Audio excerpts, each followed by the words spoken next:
let's move on. It's Tech Tuesday. You guys can still call in because the last half hour of the show, we can chop it up. We can go back to the Luke Cage discussion because I'm not done, which wasn't really a Luke Cage discussion. It was the loudest dog whistle of all time. But and so I'll give out the number 866-801-8255, and folk hold on.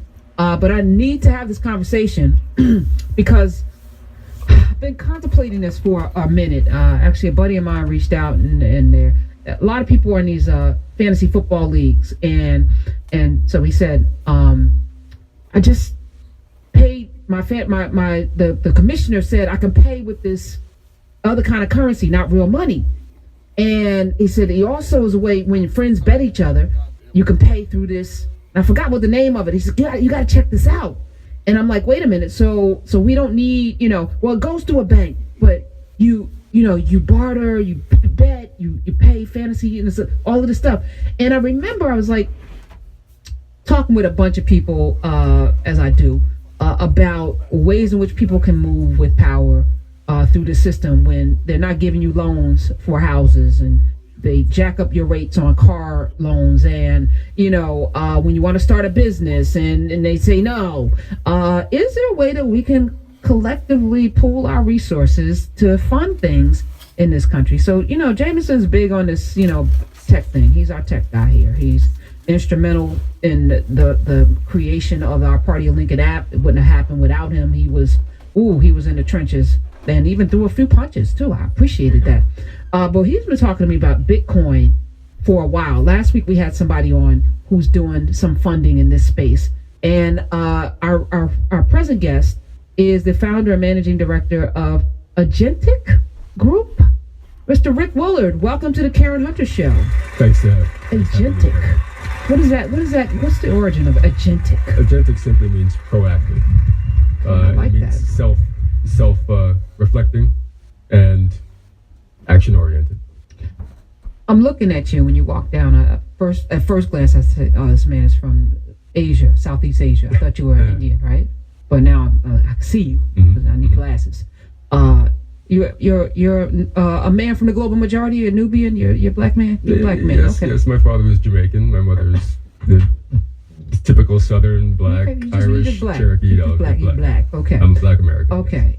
So how does a black man get into this space and become, according to Ali Watch, one of the 14 people to watch in this Bitcoin space? How'd you make it to this position? Mm-hmm. Well, I got into digital actually by accident. I was a journalist and I was a writer at first, and I decided journalism wasn't ever going to make me any money because it's dead. Exactly. For one. So I went into advertising, and through advertising, through just lucky mistakes, really, I wound up in NHK's offices and saw some early technologies that I liked, and went off on my own and just figured I can do it. I think the biggest barrier, of course, is internal with anyone. So there are, of course, societal barriers. What was it that you thought you could do? Right. So, I'm belying my age now, but I saw early. Black. It doesn't crack. So early high definition television in the late 80s, and I asked a simple question of the Japanese broadcasting company. I said, "Can you make a 60-foot screen like this?" And they said, "Well, we haven't made it yet, but yeah, we can do it." So I quit my job and I began to put up big screens. For what purpose? Advertising. 60-inch screen. No, 60-foot screen. 60 foot. Oh, because I'm thinking of my TV. No. 60-foot high definition Times Square. Think of Times Square. The cups, the Nissan cup of soup, which is not Nissan anymore, right. Nor is it cup of soup. But you go down Times Square and all of those screens. You got into that business first. I worked with with the great Barry Winston, who was the godfather of signage in Times Square, and I did all the technology for a lot of different screens, Budweiser, Toshiba, M&Ms, and things like that.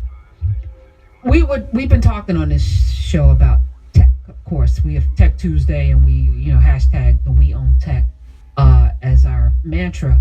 Again, speaking things into creation. But for me, watching people have an aversion to tech because it's coding, it's all the pleasure has been that tech now looks like everything else. Like, it's just your ideas and just having the ability to look at something and say, can you do this? How about that? Because those are the questions that birth the powerhouse businesses. We just read from Forbes 400 richest Americans. You know, those people on that list, from the Airbnbs to the Teslas or whatever, are people that had a question. What if, can we do this? What if you did that? Right. The Facebooks and etc. So you asking that question, can you build that to be 60? And they said yes. Put you on a path to now become a tech person. Absolutely. So after that, I had a .com in the 90s, you know, and Didn't we all? They were just giving out money like it was Tic Tac. They certainly were. And we exited that in 99. So I became a consultant then in some of the Times Square technology. We did the last thing we did in New York was the Apollo Theater screen. So that digital marquee you see That there was is you. us. Yeah. Rick Willard. Yeah. Now I can put a name to the thing that we see. Then we went over to Vegas and started doing things in Vegas and Macau, and then came back and got into Bitcoin in around 2011. I'm sorry, 2012. So explain to people what Bitcoin is and what is the power of Bitcoin. Well, wow. Okay, that's a big question. Okay, so the power of Bitcoin. Well, let's start with what Bitcoin is. Bitcoin is essentially code. Code is genderless and colorless. Code is simply a mathematical equation that makes certain things happen, an if-then proposition. So Bitcoin itself is mined, and mining consists of pointing your computer at a specific algorithm on the internet and having your computer solve a mathematical equation. Once your computer solves that equation, you're issued Bitcoin, and it's registered indelibly and immutably, unchangeably on a block, which is called a block. And that block then gives birth to the next block, which is then another equation solved by different miners around the world who are doing this. Asian, African, American, South All right. American, Canadian. Break this down. Mm-hmm. Kid in Brooklyn has a computer. Mm-hmm. How do they get into this Bitcoin thing? Well, now it's much harder because it gets harder every time someone solves the equation. It gets that much harder. So this is literally, Bitcoin is about math? It's all math. So you just lost me and probably a whole bunch of other people. It hardly matters anymore, though. The mining now is, you can get a stick, sort of like a USB stick that will do the mining for you. You don't really have to know anymore. 4 years ago, you had to know math. Now you don't. So just like you said earlier, technology is sort of equalizing things, but there are a multiplicity of currencies. Bitcoin is like a Model T Ford. There are Ferraris being built out there now. Okay. So it's a store of value. Why do we need this? Well, we need this primarily because two reasons. One is that the internet has flattened out Western hierarchical culture. The sort of banking processes put in place by the Knights Templar and people like this 800 years ago. You better watch your mouth. Go ahead, Rick. Go ahead, Rick Willard. Well, You're saying stuff I would never say on these airs, but go ahead. It's a fact. And these structures are embedded. We can't think of anything else. We don't realize there are other things out there. But the internet has shown us that it's possible to be flat without that hierarchy. So the internet needs flat money. A decentralized internet needs distributed cash flow. Didn't Gaddafi? Wait a minute. Didn't Muammar Gaddafi try to flatten currency Well, he wanted to. internationally? Yeah, he wanted to do a couple of things, and he, paid a price for that. Yeah. Unfortunately, but yeah, he was, talking about gold standards and all kinds of different things. So let's just be clear, because this is something I But do that's actually understand. an important point. No, we're gonna come back to it. I actually I just put something out there. So sometimes you float things. You understand? Sure. Let it sit. I have a gold dealer, right? We have these conversations. He only deals in gold, which I think is powerful. So we've had these conversations about the currency. Our currency is really only based on faith. It's not rooted in anything substantial. This dollar that we have is actually valueless. The only value that it has is what we say it has as a country. I remember before when George W. Bush ruined our economy and took us to a couple of wars and decimated us. that we stopped as a nation reporting how many dollars were in circulation. Because I remember I spent, I don't just go buy gold, I sit and talk, And he said, the fact that we don't know how many dollars are in circulation devalues the money, because that means they're just printing it. They're just printing. It used to be, and I think it was before Nixon, there was a gold standard. For every dollar, there was an equal value of gold in Fort Knox to represent the value of the dollar that was out there. So dollar for dollar, gold, dollar, gold. He took away the gold standard. What did that do, Rick Willard? Because you seem like you understand this. Well, that allowed the scenario that you just painted, which is the simple printing of money, and we see sort of the apex of that in qualitative easing. Too big to fail. English, Rick Willard, break stuff down for people. So when I'm trying to help you out here. When you hear people on television say, banks are too big to fail, the money that came to bail the banks out was called qualitative easing, and that's simply printing money in excess. And saying, here, you have a deficit. Yeah. We're going to replace that deficit with this mountain of cash that we just printed. Monopoly money that's still wet. And, which because it's become more and more colorful. Right? No, I mean, you go to a country where the dollar's worth nothing, where their money's worth nothing. It's colorful. It's got all these fancy pictures on it. They put Harriet Tubman on it. That's when you knew there's something. Anyway, I'm saying something without saying something. Back to you. You can thank one family in the world, actually, in Switzerland, who's responsible for printing most of the fiat cash in the world. So, yeah, you can thank one family. What's their name? Giori. I was thinking Rothschild. No, my God, no. Giori. Listen, you are messing with me, Rick Willard. You're tapping into something that I've been studying that I would never, ever. James, I'm blaming you right now because this is real time. You're messing with me right now because this is something. We can go as deep as you want. I don't want to go, but so deep. We got to baby step this, Rick Willard, because too deep you end up like Gaddafi. Not interested in that. Got work to do. That was an ugly scenario. You understand what I'm saying, Rick Willard? Don't be messing with me. I got work to do. Stop goading me into having this conversation. But go ahead, continue. Well, I think the biggest thing about Bitcoin, the biggest questions that it forced us to ask in technology was what's the nature of value?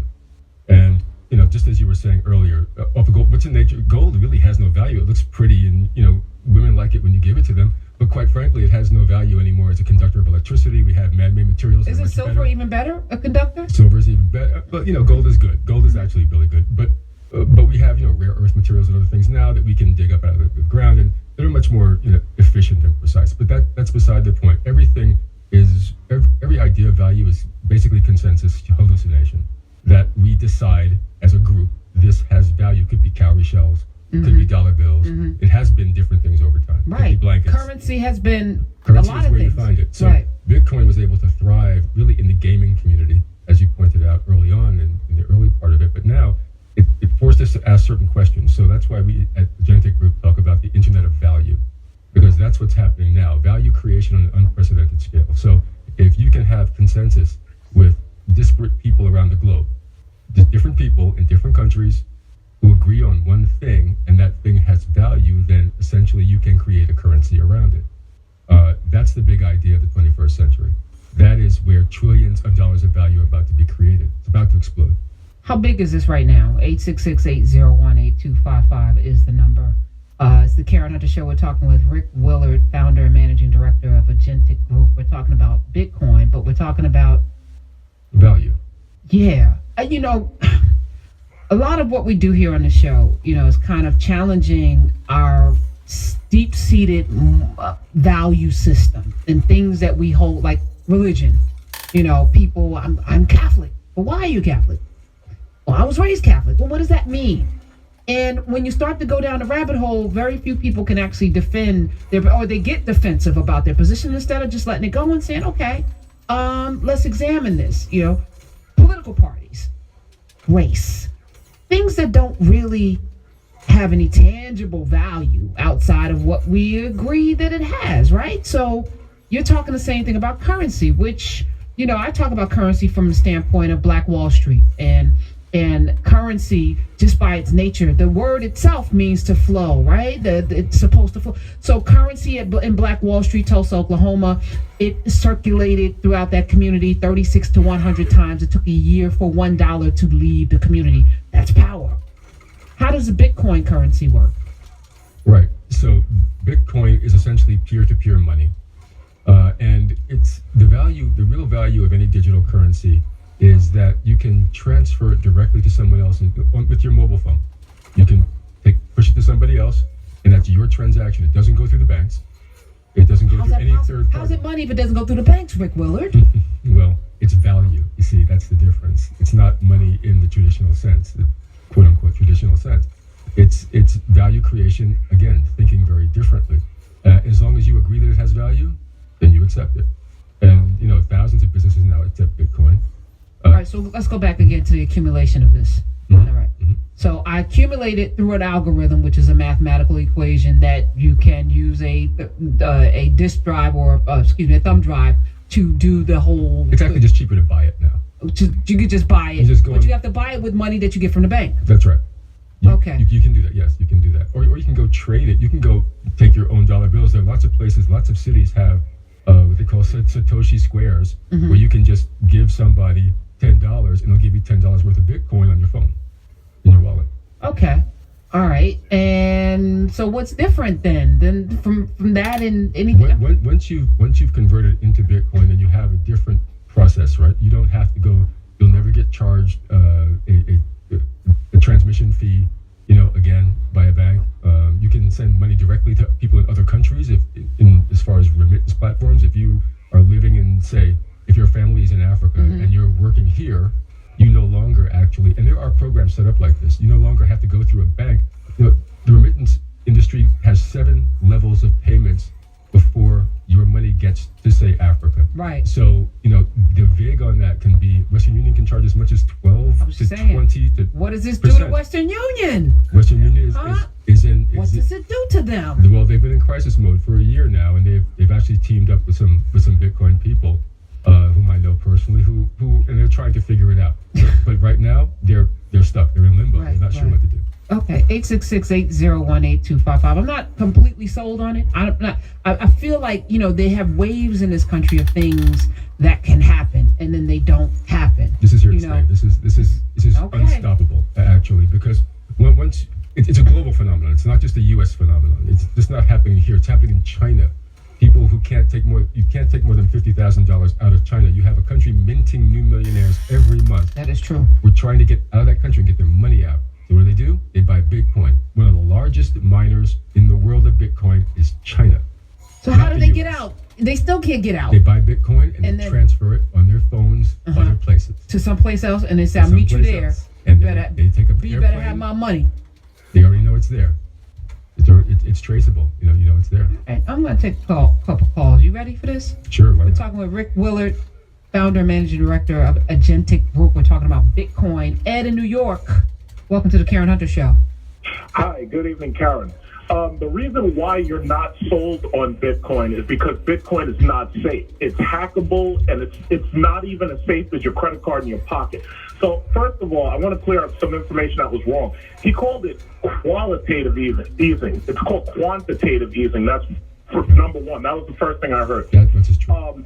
Yeah, it's called quantitative easing. Now, when you talk about what backs up the U.S. dollar, the American military backs up the U.S. dollar. There's nothing backing up Bitcoin. Now, you can talk about how high Bitcoin has risen, but what I want you to understand is that rich people, in order to keep their money out of the stock market and avoid these crashes that they know is coming, what they're doing is they're buying extremely expensive houses, they're buying extremely expensive cars because they know that the value doesn't drop on those things, and that's one way to get their money out of the market. I'm a black businessman in New York City, so just to let you know about that.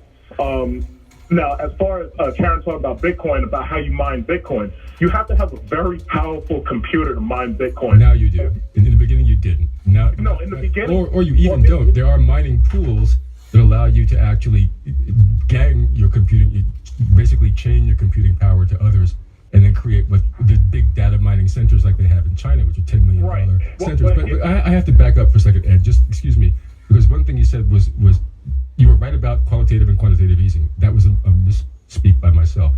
But you're very wrong about Bitcoin being hacked. Bitcoin is military grade. Hold on.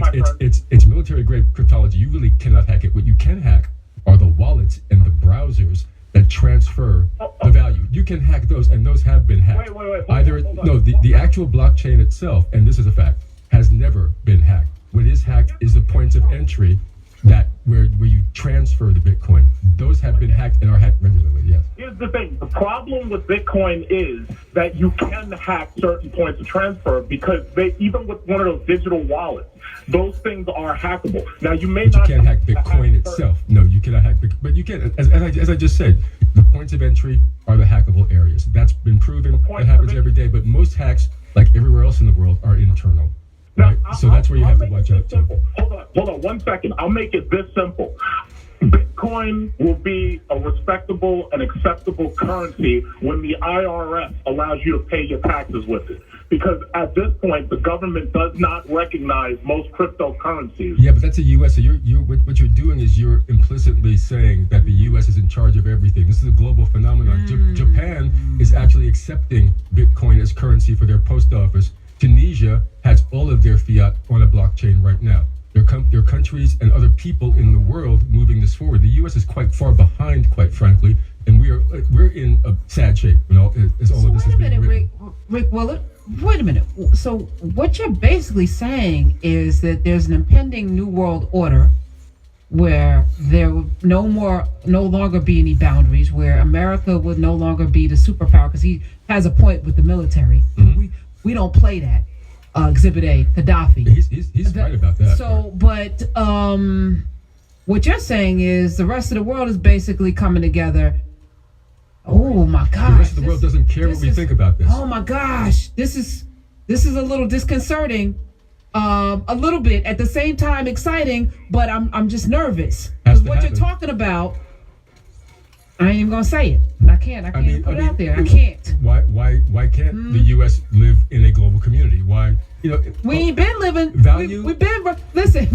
So when value is questioned, not only financial value is being questioned, societal value is being questioned. If I say to you that money is meaningless now, that cash, paper money is meaningless now, what I've done is I've attacked everything you've ever been told your entire life. And what's going to happen? Somebody's going to kill you. Well, no. Because that's how people roll. I'm just saying, that's how people roll. CEOs, we spent not you years. Personally, because I don't want you to die ever. But I'm saying that's the kind of energy that we see right now. People are being challenged right now. We're looking at race because people are saying your whiteness is not really valuable. That is creating a problem in this country. Oh, yes. Well, sure. I mean, value is not what it used to be. So how can whiteness and blackness have the same value propositions? Well, you don't even want me to comment on that, quite frankly. No, I don't. I don't. You already commented, but other people need to say something. 866-801-8255. Rick Willard. Let's go to Brooklyn. Terrence, you're on. Welcome. Hey, thank you, Karen. It's my first time calling. I have a statement. I've heard of the Bitcoin before. I know a lot of people use it to sell illegal stuff on the internet. It's kind of like in that movie Dope. Yeah. That's just a statement. Okay. May I? Yes, go ahead. Okay, I would venture to say, I don't know if you said your name, but his name is Terrence. Terrence, that's a valid point. I would venture to say that more people have been killed for, more drugs have been bought by, and more illicit things have happened with cash than with anything else in the world. Oh, Rick Willard. Somebody was like, anyway. You know what's interesting? No. Even illegality, right, is a made up construct, right? So what makes something illegal is what people determine norms and tradition. So you say, alcohol is illegal. We have prohibition, and then we're like, it's not illegal. Now we're looking at marijuana. It's going through its transition from being illegal to legal based on somebody.